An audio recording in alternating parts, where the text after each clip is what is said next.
பிள்ளைகள் வாழ நீ செய்த யாகம் நினைச்சாலே கண்ணின் ஓரம் கண்ணீர் ஓடுதே. பசி என்று வந்தால் பங்காளி போல வயிறார சோறு போட்ட எங்கள் கேப்டனே, மண்ணுக்குள்ள புதைக்கும் போது மனசு பொறுக்கலையே.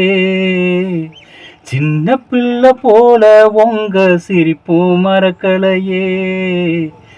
எங்க போய் தேட எனக்கு ஒன்னும் புரியலையே. தொட்டில் ஒன்று காத்திருக்கு, மறுபடியும் நீ பிறப்பாய்.